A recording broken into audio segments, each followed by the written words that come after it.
గురుభ్యో నమః. సమస్త భక్తులకు తెలియజేయమనగా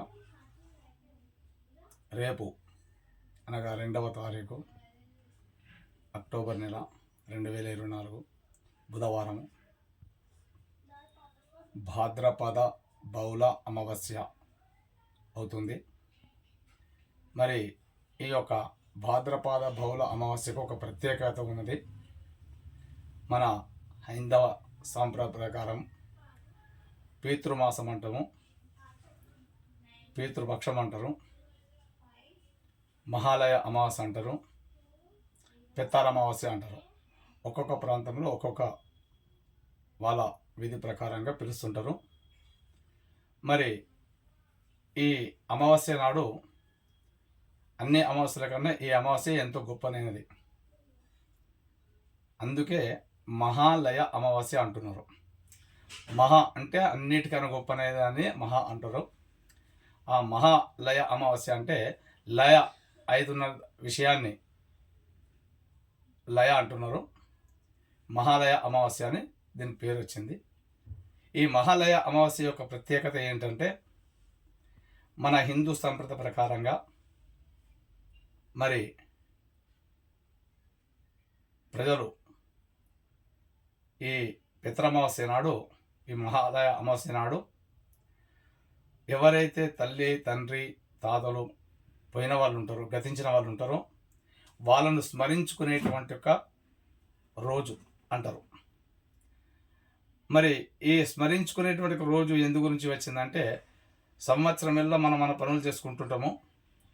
ఈ అమావాస్య రాగానే తండ్రి పోయినవాడు తండ్రిని యాద చేసుకుంటారు, తల్లి పోతే తల్లిని యాద చేసుకుంటారు, తాతలు ముత్తాతలను జ్ఞాపకం చేసుకునేటువంటి యొక్క రోజు మహాలయ అమావాస్య. ఈ విధాన్ని పితరమాస కూడా అంటున్నాము.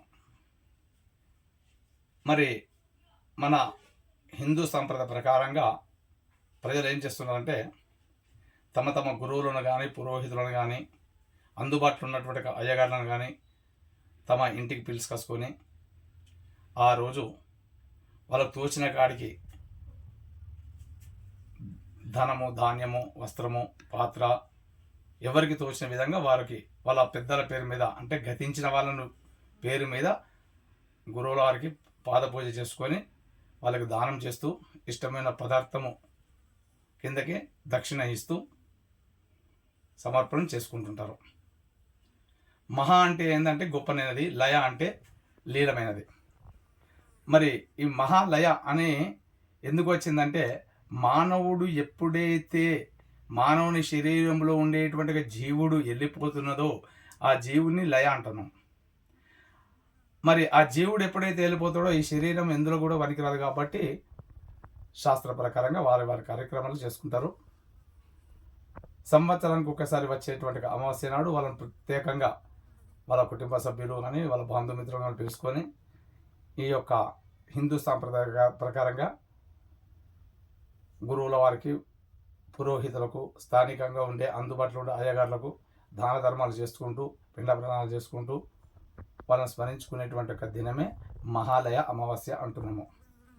కాబట్టి ఇంత పవిత్రమైనటువంటి అన్నిటికన్నా గొప్పనైన పండుగ ఈ మహాలయ అమావాస్య. మనము ఉగాది కానీ శివరాత్రి కానీ కార్తీక మాసం కానీ చేసుకుంటున్నాం కదా, అందులో అన్నిటికన్నా గొప్పనైనది మహాలయ అమావాస్య. అన్ని పండుగల కన్నా చాలా పవిత్రమైనటువంటి పండుగనే మహాలయ అమావాస్య. ఎందుకంటే మాతృదేవోభవ పితృభవదేవ అని మన గురువుల వారు కూడా చెప్తున్నారు. దేవుళ్ళు ఎక్కడున్నారో తెలియదు కానీ తల్లి తండ్రే దేవుళ్ళు. ఆ పోయిన వాళ్ళను స్మరించుకునేది సంవత్సరం ఒకసారి స్మరించుకుంటున్నారు. అంత పవిత్రమైనటువంటి యొక్క మహాలయ అమావాస్య. కాబట్టి ఈ రోజున ఎవరైతే పోయిన వారి యొక్క పేరును స్మరించుకుంటూ వాళ్ళ పేరు మీద దాన ధర్మాలు చేసుకుంటూ ఉంటారో వారికి వారి యొక్క ఆశీర్వచనములు, వారి యొక్క స్థానికంగా ఉండే గురువుల యొక్క ఆశీర్వచనములు ఎప్పుడు వాళ్ళకు ఉంటుంటాయి. వాళ్ళ వంశం వృద్ధి ఉంటుంది. కాబట్టి ప్రతి ఒక్కరూ దీన్ని గమనించి ఎవరి వీలు ప్రకారంగా వాళ్ళు ఈ మహాలయ అమావాస్యను చేసుకోవాల్సిందిగా కోరుచున్నాము.